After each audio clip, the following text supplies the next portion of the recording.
자, 오늘 영상이 상당히 길어요. 왜 그러냐면 파두도 말씀드려야 되고 한미 반도체도 말씀드려야 돼. 이 두 가지를 다 말씀드릴 건데 파두 내용이 아마 한 15분 정도, 그리고 이제 그 뒤에는 이제 한미 반도체 내용이 좀 들어갈 텐데 요것을 좀 나눠서 이렇게 업로드를 시켜야 되나 싶기도 하고, 한번 영상을 찍어보면서 얼만큼 시간이 드는지 좀 얘기해 볼게요. 왜 그러냐면 이 성향들을 또 알아야 되고, 이 기업이 어떤 특징을 갖고 있고 그런 부분에 대해서 대응점까지 제가 다 말씀드리는 거기 때문에 여러분들이 조금 이제 긴 영상이지만 끝까지 보시면 도움이 될 겁니다. 자, 먼저 너무 영상이 길어지기 전에 제가 여러분들한테 부탁 하나만 드리고 갈게요. 반드시 끝까지 보시고 좋아요를 좀 많이 눌러주세요. 이거 지금 한미 반도체 같은 경우는 제 영상이 널리 퍼져야 돼요. 이거 제2의 에코프로가 될 수 있기 때문에 한미 반도체 주주 여러분들은 제 이 영상에 반드시 좋아요를 좀 많이 눌러주셨으면 좋겠어요.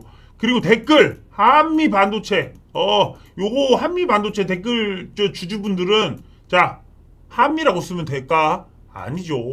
제 채널에는 두야호를 외쳐주셔야 돼요. 두야호. 댓글에 두야호를 딱 적고 좋아요를 딱 누르고 시작합시다. 그리고 제가 주말에도 계속 그랬어요. 지난주도 그렇고 제가 텔레그램에서 계속해서 파두도 한미 반도체도 지금 반도체 업황에 대해서 계속 정보를 올려드리고 있으니까 자, 요런 정보들 실시간으로 빨리 받아보시면서 매매 월요일도 계속 실시간으로 제가 대응을 좀 해드릴 건데, 여기 여러분들이 제 텔레그램에 들어오셔가지고 같이 보세요. 에코프로는, 한미 반도체는 제2 에코프로처럼 제가 보고 있는 기업이기 때문에 한미 반도체 주주 여러분들은 반드시 제 텔레그램에 들어오셔야 됩니다. 문자를 보내주셔도 되고 제가 밑에다가 링크를 다시 열어드릴 거예요. 그 링크를 클릭하시면 문자 안 보내셔도 돼. 근데 복잡하실까봐 요 문자를 보내라고 하는 거고, 이게 아니신 분들은 저희가 전화를 안 하기 때문에 그냥 링크 클릭하고 들어오세요. 그리고 이제 본격적으로 영상 시작해 볼 테니까 조금 길지만 한번 끝까지 한번 보세요. 공부한다는 생각으로. 안녕하세요. 주말이 이렇게 약간은 좀 어수선한 분위기로, 원래 같으면 굉장히 사실은 기분이 좋아야 되는 어떤 사실 시장 분위기가 맞아요. 물론 여러분들 중에 2차 전지를 보유하신 분들은 조금 지금 이슈와는 좀 다른 문제가 있겠지만, 자, 요런 부분들이 있습니다. 뭐냐면, 지금 2차 전지를 가지고 있는 분들은 어떻게 보면 굉장히 사실 소외를 받았어요, 이번 시장에서. 하지만 반도체를 갖고 있으신 분들은 나쁘지 않은 상태였어요. 자, 그런데 우리 시장에서 어떻게 보면 대장격 반도체 종목 중에 하나인 요 파두가 갑자기 이 실적이 안 나왔고 뭐 구멍가게냐 이러면서 막 하락이 나왔는데, 이걸 회복해주지 못하고 이렇게 또 갭 하락이 나오면서 굉장히 사실은 좀 충격을 주는 부분이었어요. 자, 그런 뿐만 아니라 한미 반도체가 갑자기 또 실적 문제가 나오면서 지금 이제 시간에 하한가를 가버리고 이러니까 여러분들이 야, 이거 반도체마저도 좋지 않고 지금 시장에 먹을 게 없구나, 요런 조금 이제 불안한 부분들이 있어서 제가 또 텔레그램에서 말씀을 드렸잖아요. 파두는 영상으로 한번 남겨드린다. 이렇게 말씀을 드렸어요. 제가 정보 같은 경우에 굉장히 많이 지금 찾아보면서 어떻게 말씀을 드려야 될까 이렇게 하다가 제가 이제 머릿속에 있는 거를 정리하는 게, 어차피 여러분들이 정보야 어디서든 이제 볼 수 있지만 제 머릿속에서 이런 것들을 다 정리를 해서 지금부터 말씀을 드릴 거예요. 어떤 하나의 스토리가 될 수도 있는데 한번 쭉 한번 들어보세요. 그러려면 여러분들 좋아요 한번 눌러주시고, 일단 시장이 지금 누가 뭐래도 이건 어쩔 수가 없어요. 지금 시장을 지탱하고 받치고 있는 섹터는 사실 반도체가 명확합니다. 그런데 이 반도체에서조차 지금 실적에 대해서 쇼크들이 나오고 있다 보니까 지금 좀 하락이 있는데, 제가 뭐라고 말씀드렸냐면 반도체는 3분기가 최악이었어요. 최악. 당연히 지금 이제 11월인데 이 3분기까지의 실적들이 이제 반영이 되면서 사실 이제 재무적인 문제를 좀 해결하는 부분이에요. 자, 어떤 것들이 있냐면 업황이 4분기부터 좋아진다고 예를 들어 했을 때 3분기에 실적을 안 잡아버릴 수가 있어요. 재무적인 부분인데 이거는 이제 회계 쪽에 종사를 하시는 분들이나 회계에 대한 지식이 조금씩 있으신 분들은 아실 수 있는데 매출을 무조건적으로 이렇게 3분기에 잡아야 되는 건 아니에요. 이거는 이제 뭐 수익과 매출의 좀 임식 기준이라 그래갖고 매출은 뭐 날 때 하지만 이런 이연 계약에 대한 수주 매출은 사실은 이 회계 담당자들이 조금씩 조절할 수 있는 부분이라고. 그러다 보면 지금 사실 3분기에 좋은 실적을 잡아놨으면 4분기에 안 좋은 실적이 나올지도 모른다는 거예요. 결국은 이 조절을 조금씩 할 수 있다는 건데 지금 파두 같은 경우에는 SK하이닉스랑 매출이 나오진 않았어요. 그런데 제가 요거 하나 보여드리면 자, 여기 지금 이제 재무제표거든요. 쭉 밑으로 가보면 요 수주가 좀 있긴 해요. 23년에 개발을 완료한 젠5 SSD 컨트롤러. 사실 이제 파두가 어떻게 보면 지금 가장 밀고 있는 제품 중에 하나가 요 젠5 SSD 컨트롤러죠. 그래서 이게 최근 고객사로부터 발주가 접수되었습니다. 그러면서 기준이 9월 30일이에요. 그러면서 지금 이제 뭐 US 달러로 하면 이거 뭐 한 30억 정도 될라나? 사실 뭐 많지는 않습니다. 자, 그런데 이 SSD 컨트롤러는 사실 이제 뭐 돈이 그렇게 되는 상품은 사실은 아닐 수 있어요. 여러분들이 파두라는 기업에 대해서 조금 알아두셔야 할 건 뭐냐면 파두는 결국은 팹리스 기업이에요. 이거를 우리가 대부분 이제 막 요즘에 최근에 뭐 제2의 엔비디아니 우리나라 엔비디아 같은 종목이 상장인 이런 소식들이 막 있었죠. 파두는 엔비디아다. 한국의 엔비디아다. 이런 소식이 있었는데 그게 뭐냐면 팹리스 기업이라는 요거는 결국은 이제 기술력으로 제품을 만들어 갖고 이것이 특정 직군에 타겟팅이 되는 거예요. 타겟팅. 원래 엔비디아가 처음에 나올 때만 해도 우리 시장에서 그렇게 사실 각광을 받았을까 초반에 그런 건 아니거든요. 왜냐면 이 친구들이 12조 정도의 매출이 나와요. 자, 여러분들 12조짜리 매출이에요. 시총이 1000조입니다. 1000조가 넘어가요. 환율이 따지면 1200조 정도 돼요. 근데 매출이 12조라고. 근데 영업이익이 6조가 나와요. 그래서 약간 요 보시면 이제 시총과의 관계가 거의 200배입니다. 200배. 그런데 왜 이런 엔비디아 여러분들 그런 거 있잖아. 왜 한미 반도체는 영업이익이 만약 예를 들어 30억이야. 무슨 6조야. 구멍가게도 아닌데 이런 소리를 하십니다. 파두도 마찬가지예요. 뭐 9억? 뭐 장난해? 그런데 이런 기업들이 지금 시총을 받는 어떤 기준들이 이런 부분들이에요. 뭐냐면 결국은 매출이 막 맞는 건 아니란 말이야. 그렇지만 이런 기업들은 상상을 초월할 정도로 갑작스럽게 캐파가 늘어나기도 하고 갑자기 이제 제품이 어떤 경쟁사로 인해서 사양되기도 합니다. 자, 그러면 파두의 정말 핵심적인 역량은 무엇이냐? 자, 물론 공부를 많이 하신 분들은 다 아시겠죠. 결국은 인적 자본이에요. 저기 그 엔비디아 같은 경우도 마찬가지로 그래픽카드 같은 경우에 계속 진화를 시킨다고. 이게 여기서 여기로 진화를 못하면 또 깨져버려요. 여기서 여기로 진화를 못하면 또 깨져버려요. 그러니까 어떻게 보면 계속적인 어떤 인적 자본을 통해서 이 시장에서 선두를 유지할 수 있는 소규모 자본을 가진데 이 소규모 자본들이 굉장히 영리한 사람들이 있는 회사들이 가치가 사실 높게 평가를 받아요. 실제로 파두 같은 경우에 어떤 영업 방식을 쓰는지 저 재무제표에 다 나와 있거든요.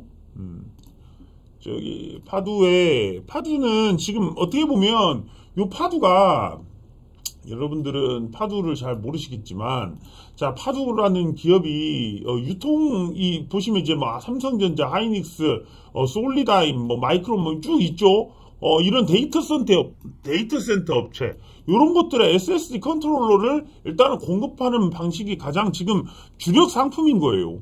그런데 얘네들은 항상 어떻게 하냐면 지금 미국에 자회사를 뒀어요. 파두 테크놀로지라고. 자, 그래가지고 여기 보시면 우선 엔지니어링 팀이 이런 걸 결정해서 주요 공급업체에 제시하고 뭐 쭉 나와요. 근데 지금 이제 이런 이 파두가 지금 했던 영업 방식이 사실은 한국에서 별로 각광받는 방법은 아니에요. 뭐냐면 기분이 굉장히 나쁘다는 거예요. 어떤 거냐면 파두는 삼성전자나 하이닉스가 지금 어떻게 보면 SSD 뭐 낸드 플래시 뭐 그런 것들 이제 최종 완제품을 만들기 때문에 파두의 컨트롤러를 하나의 어떤 부품으로 이제 납품이 들어가는 거예요. 근데 요게 5%밖에 어떻게 보면 이제 실적이 안 잡혀요, 이 중에. 그만큼 비중이 높진 않지만, 이런 곳에 들어가는 파두의 제품을 쓴다. 그래서 최종 공급사가 아마존이고, 아마존이고, 메타고, 메타 쪽 이렇게 해서 하이닉스가 메타로 가는 요거 했는데, 파두가 사실 하이닉스한테 하는 게 아니라 미국에 있는 회사를 통해서 메타한테 우리가 이걸 개발했다. 그러니까 이거를 통해서 하이닉스야, 너네 파두 거 써라. 그러면 하이닉스가 빡이 쳐요, 빡이. 그런데도 불구하고 어쩔 수가 없어. 위에서 하래. 메타가 파두 거 쓰래. 그러면 이제 파두 거 쓸 수밖에 없는 상황인 거야. 그러면 얘네 입장에선 우리 어떻게 보면 이러잖아요. 우리가 뭐 계속 내가 이제 막 군대 얘기를 들어서 그렇지만 이병이 있고 상병이 있고 병장이 있어. 자, 우리 이병이 그래. 상병님, 우리 뭐뭐뭐 상병님, 저는 이걸 하고 싶습니다. 그랬어. 그러면은 상병이, 아, 그래? 해!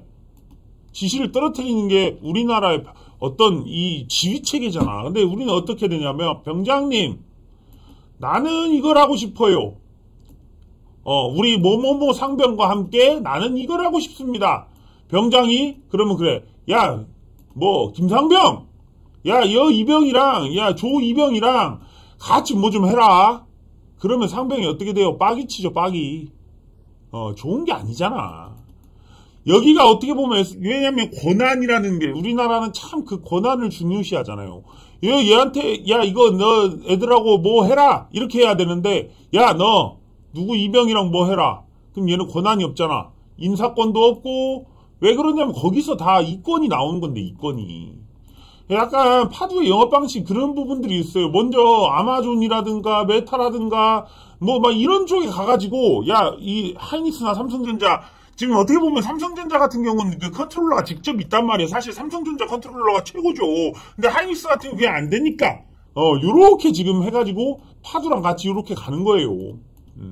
근데 이런 방식에서 이제 하이닉스가 자사 제품을 개발해갖고 넣고 싶은데 파두 걸 쓰라 하니까 어쩔 수 없지만 기회가 되면 계속 늘려고 하겠죠. 이런 것들이 사실은 파두의 어떤 잠재적인 위협 요소인데 그것들에 대해서 사실은 부각을 받은 시기라고 봐요. 자, 그러면 파두가 앞으로 살아남을 수 있을까에 대한 부분을 확실하게 좀 생각을 해야 되는데 실제로 이런 팹리스 기업이 여러분 이런 게 있어요. SK 하이닉스가 낸드 플래시라든가 지금 HBM도 하지만 D램이라든가 이게 원래 주력 상품이에요. 근데 여러분들이 조금 생각하시기에 이 하이닉스가 낸드나 D램이 안 팔리면 이 회사는 망하는 거예요. 여러분들 삼성전자가 D램이 안 팔리는 회사가 됐다. 시총 400주를 유지할 수가 없어요. 그럼 망하는 겁니다. 정말 중요한 게 주력 상품이에요. 왜? 제조업인데. 근데 팹리스는 말이죠. 제조업이 아니에요. 칩을 사실은 설계해가지고 이 어떤 지금 집단이 이렇게 구축이 되고 이제 회사가 구축이 되면 굉장히 더디다 그래야 되나? 둔해져요. 집단이 구성이 되다 보면 뭐 하나 하기에도 둔해진단 말이야. 그런데 이런 이제 조그만 팹리스 기업은 이 시장 트렌드에 맞게 계속 업그레이드를 시키는 회사인 거예요. 이 사업 모델 자체가. 그러다 보니까 여기에다도 어떻게 보면 아마존이 이게 어떻게 사업 계획서라든가 그런 거 이제 얘네들이 신규 사업을 하거나 신규 제품을 만들 때 뭘 하냐면 뭐가 필요한지 얘네들이 그거부터 시작을 해요. 그러니까 얘네들한테 가서 야, 너네들 뭐가 필요하냐? 우리가 한번 만들어 볼게. 그러면 너네들은 주요 고객사가 뭐 하이닉스니까 거기다가 해서 우리가 그걸 만들면 그 칩을 넣게 해줘. 요런 영업 방식을 쓰는 거예요. 그러다 보니까 이제 팹리스 기업들이 이제 초반에는 어떤 자산도 사실은 인적 자본 말고는 자산이 지적 재산권이라든가 특허권이라든가 인적 재산 말고는 사실은 회사 자산이 좀 약한 자본이 약해요. 약간. 그러다 보니까 얘네들은 자산도 얼마 많이 안 되는 것 같고 얘네들은 매출도 얼마 안 되는 것 같고 사실 우리나라에서 기업 투자하시는 분들이, 주식 투자하시는 분들이 항상, 오해하시는 부분들이 있는데, 기업의 주가가 그런 걸로 정해지지 않아요. 정말 사실 여러분들한테 이거는 정말 이제 중요한 건데, 이제 제가 텔레그램에서는 다 말씀드렸지만, 정말 이 주가를 산정하는데 가장 중요한 게 뭐냐면 매출이 영업이익으로 떨어지는 그게 정말 중요해요. 예를 들면, 뭐 3천억을 벌었어. 이게 사실 주가를 결정하지 않는다고요. 3천억을 벌었는데 300억을 남기느냐, 3천억을 벌었는데 1,000억을 남기느냐, 1,500억을 남기느냐, 이게 사실 주가의 멀티플을 사실 결정합니다. 실제로 이런 3천억을 벌었는데 1,500억을 번다? 굉장한 기업이 되는 거예요. 이 엔비디아가 어떻게 시총이 1,000조가 됐는지, 딱 여러분들 이런 거예요. 시총이 12조짜리 매출을 내는 엔비디아가 어떻게 1,000조가 됐습니까? 그런데 여러분들이 지금 제가 이해 안 가는 것 중에 하나들이 이런 거예요. 파두가 이익이 뭐 9억 나오고, 한미가 뭐 30억 나와가지고 이런 구멍가게가 조 단위의 매출을 기록하는 이 자체에 대해서 일단 이해를 못 하시는 부분이 일단은 있어요. 그러니까 주가가 올라갈 때는 접근하지 못하다가 급등할 때 따라타면 꼭 급락을 줘요. 약간 계속 그런 식으로 이제 반도체들이 드는데, 여러분들 2차전지 똑같잖아요. 2차전지 옛날에 한 40배 멀티플 받았잖아. 지금 반도체 중에 핵심 이 AI 시대에서 AI에 확실하게 지금 타겟팅 되는 반도체들은 거의 뭐 200배 멀티플을 받아요. 어마무시합니다, 지금. 왜 그러냐면 그 멀티플을 누가 보여주냐면 엔비디아가 보여주고 있습니다. 자, 엔비디아가 6조 영업이익을 내는데 1200조랍니다. 200배예요, 200배. 그러니까 여러분들 예를 들어서 파두가, 제가 이제 이번에 파두를 쭉 보면서 뭘 조금 이제 인지를 하냐면, 자, 파두가 지금 최근에 이제 시총이 1조 미만으로 떨어졌는데, 이제 한번 보시면 파두가 한 22년도에 15억의 영업이익을 냈어요. 자, 분기별로 보면 계속 적자예요. 여러분, 이게 여러분들 모르진 않았을 거예요. 절대 이거를, 그럼에도 불구하고 시장에서 이 시가총액이 1조가 넘게 나왔다는 것 자체가 굉장한 멀티플을 사실은 받고 시작을 한 거예요. 왜 그러냐면 이 핵심, 여러분들 거래소가 사기를 쳤다? 그게 아니에요. 이거는 여러분들이 그냥 이런 충격을 받았기 때문에 계속 누군가를 탓하는 거지만, 사실은 이제 저는 파두가 지금부터 굉장히 좋은 기업이 될 거라고 생각합니다. 이게 지금은 뭐 언젠가 차라리, 저는 항상 주가가 올라갈 때는 급락이 있어야지 올라간다는 주의인데, 오히려 한미반도체 이런 거 보세요. 급락이 없으니까, 사실 급락이 한 번도 충격이 없으니까, 지금 어떻게 보면은 굉장히 한 번의 충격 없이 사실은 이렇게까지 갔단 말이에요. 이 급락이 없으면 사실 더 크게 가기가 힘든데, 여기서 어떻게 더 크게 갈 수 있을까? 결국은 급락이 나오는 거예요. 자, 여러분들이 에코프로도 마찬가지인데, 옛날에 이거 보시죠. 에코프로가 여기 있을 때도, 자, 여기 급락도 사실 굉장히 충격적이죠. 여기서부터 떨어졌을 때, 이럴 때. 여기 굉장히 50%까지 떨어졌어. 그리고 요걸 회복하면서 이렇게 올라가거든요, 이렇게. 그죠? 그러다가도, 이쯤 여러분들 에코프로 정말 좀 충격적이었을 때가 이럴 때잖아. 뭐 이럴 때도 있었고, 이럴 때도 있었고, 이런 급락 자리들이 어떻게 보면은 다음 상승이 더 있게 되기 위해서 이런 자리들이 필요한 거거든요, 약간. 하락이 없는 상태에서 상승이 나오는 건 굉장히 사실 어려워요. 그러니까 주가가 이렇게 가는 게 굉장히 다반사지, 이렇게 가면 작전주로 나중에 이렇게 돼버려요. 그러니까 사실 이게 굉장히 자연스러운 흐름인데도 여러분들이 조금 이해를 못하는 부분들이 있어요. 자, 특히나 만약에 여러분들 파두가 지금은 그래.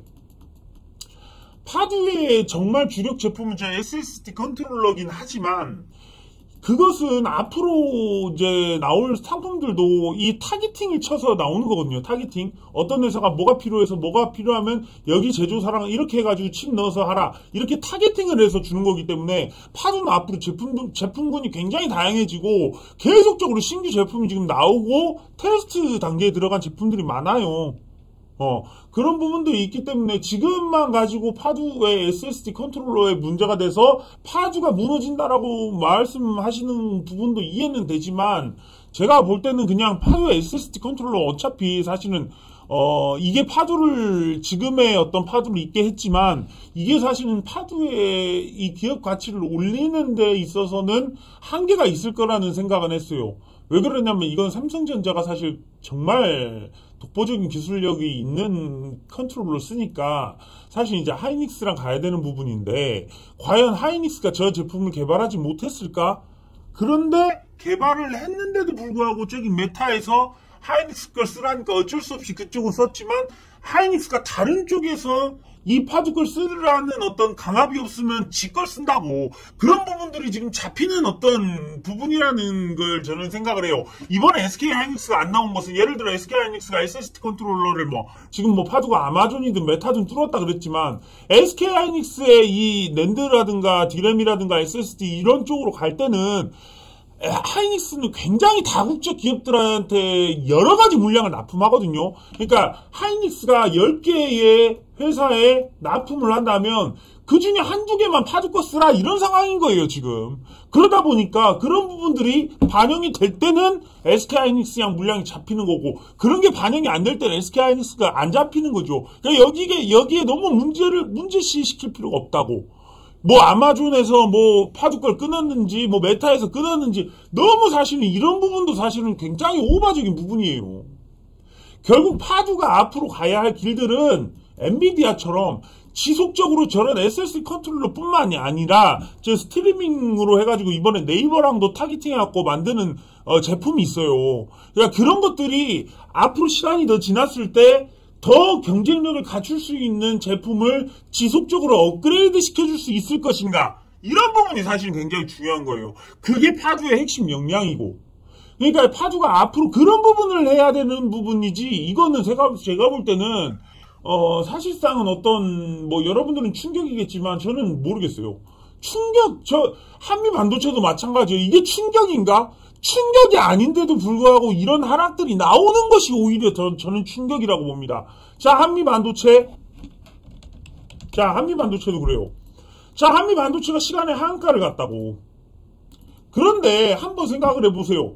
이 지금 HBM 3에서 3로 넘어가는 단계 이 HBM을 실제로 TSV 공정 리플로우 해가지고 구멍 뚫고 해서 리플로우 공정 그 다음에 이거를 패키징 함으로써 이제 하이브리드 본딩, TC 본딩, 그래서 본딩 해가지고, 그 다음에 어디 가요? 하이닉스로 가가지고 이 최종 제품을, 엔비디아, 요렇게 지금 납품하는 이런 상황이 사실은 이제, 지금 이 HBM 구조거든요. 그러면서 사실은 이제, TSV라든지 리플로우 해가지고 관련된 종목들이 사실 굉장히 상승을 많이 했죠.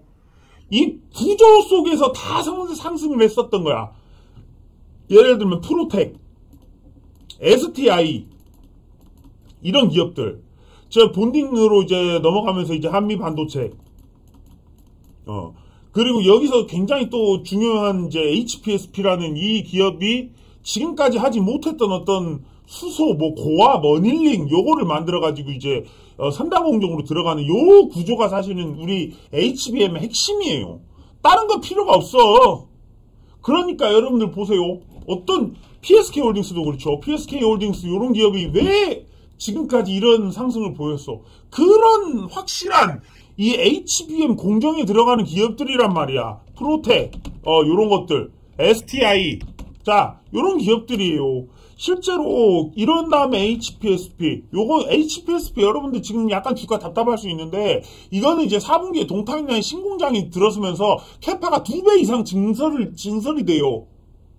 여러분들 지금 HPSP 조금 안 오르는 부분이 다른 기업에 비해 안 오르는 부분이 이 동탄 신공장이 이제 하반기에 완공이 되면서 캐파가 늘어나면서 이제 숫자 찍히는 그런 부분이 약간 기대가 되는 거고 한미 반도체도 마찬가지예요. 지금 한미 반도체는 독점이에요. 이 본딩에 하이브리드 본딩, TC 본딩 이런 건데 전 세계에서 사실 할 수 있는 기업이 없단 말이야. 그러니까 이 기업이 얼만큼 성장할지는 지금 아무도 모릅니다. 그런 상황에서 지금 사실 6조의 멀티플이라고 하는데 여러분들 보세요. 저는 한미 반도체 내일 어떻게 되든 만약 내일이 예를 들어서 마이너스 10%로 시작을 했어. 마이너스 10%로 시작하지도 않을 것 같아. 한 마이너스 한 6, 7%에서 시작을 해서 아니면 마이너스 한 12% 시작 빵 뜨거운지 아니면 여기서 시작해서 약간 매물 받고 올려버리던지 저는 충격 별로 없을 것 같습니다. 왜? 자, 한미 반도체 보세요. 왜 대단한 기업인지. 3천억 버는데 1,000억 남긴다고요. 여러분들 이거 3천억 버는데 1,000억 남겨요. 이런 게 그러면 보세요. 200배를 곱해봐. 그럼 뭐예요? 1,000억 남기면 당연히 지금 어떻게 보면 한 2조 한 3천억 2조 3천억 정도? 이게 맞죠? 1,000억에 200배 곱하면 2조 지금 2조 3천억 정도는 평균적으로 지금 우리가 이 멀티플을 주는 반도체의 어떤 HBM 관련된 종목들이에요. 그런데 이거는 엔비디아를 기준으로 해서 선정한 거지만 한미반도체는 그보다 더 많이 올랐어. 그것은 지금 여러분들이 여기 보시겠지만 여기 있죠. 1600억 23년도 이 매출액이 1600억 영업이익이 300억 이렇게 나와버리니까 지금 순간적으로 지금 뭐지 이거 거의 토막 나갔다 이런 심리가 분명히 되는데 자 이거는 정말 어떻게 될지 모릅니다. 지금 이제 내년 1분기만 해도 800억 200억 이렇게 잡혀있는데 지금 당장 약간 충격이 왔거든요. 근데 여기 보시면 한미반도체 1분기에도 20억이래요. 자 3월에 21억 나왔는데 이게 이제 22년도 말에 145억 나왔다 21억 나왔다고 해서 주가가 폭락했나요? 아니란 말이야. 그리고 20억 나오다가 다시 119억 되고 240억 되면 그럼 이거 여기에서부터 또 몇 배 올라야 돼요. 앞으로 10배 올라갈 건데. 그런데 지금 여기에 잡힌 물량들이 사실 지금 한미반도체에 명확하게 이 지금 매출액이나 영업이익에 컨센서스를 제대로 가져오는 기업이 가져오는 증권사가 실제로 없습니다. 왜? 한미반도체가 공개를 안 하는데. 이거 지금 말이 안 되는 거예요. 왜 그러냐면 지금 이건 예측일 뿐인데 하이닉스도 그렇고 지금 한미반도체도 그렇고 저 한미반도체 굉장히 특이한 기업이에요. 기밀이 굉장히 많아. 본인들이 어디서 뭐 정말 하나부터 열까지를 본인들이 다 하는 기업이 사실 한미반도체예요. 그러다 보니까 이 본딩 같은 과정 속에서 어떤 기밀이든지 어떤 뭐 경쟁사가 없는 이유도 그거예요. 처음부터 뭘 했는지를 몰라서 그래. 그런 상황에서 지금 보시면 당연히 분기 매출이 지금 내년에 정상화가 되고 지금 이제 1분기가 되면 또 굉장히 많이 올라요. 근데 제가 보기에는 이거를 더 뛰어넘을 것 같다는 거지.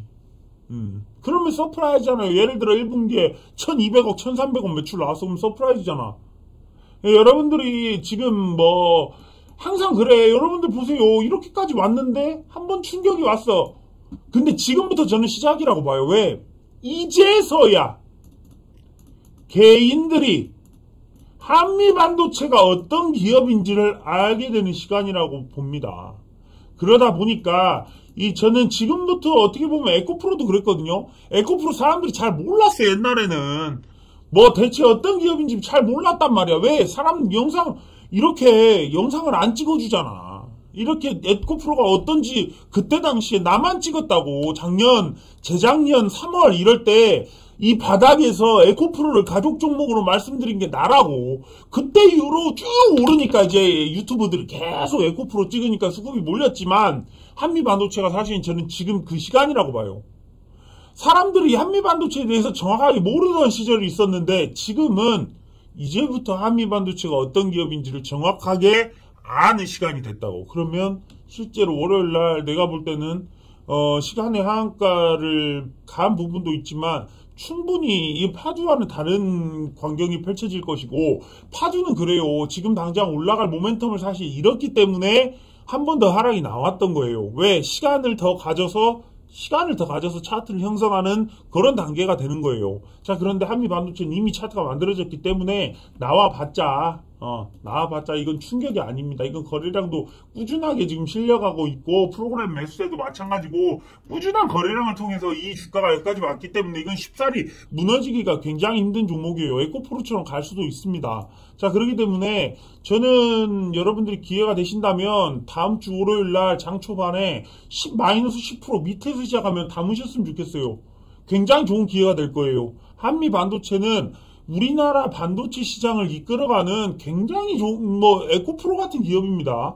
그것을 좀 아셔야 된다라고 말씀을 드리면서 오늘 영상 마무리 짓겠습니다. 자, 여러분들 제 텔레그램 들어오시고 자, 영상 마무리 짓겠어요. 감사합니다.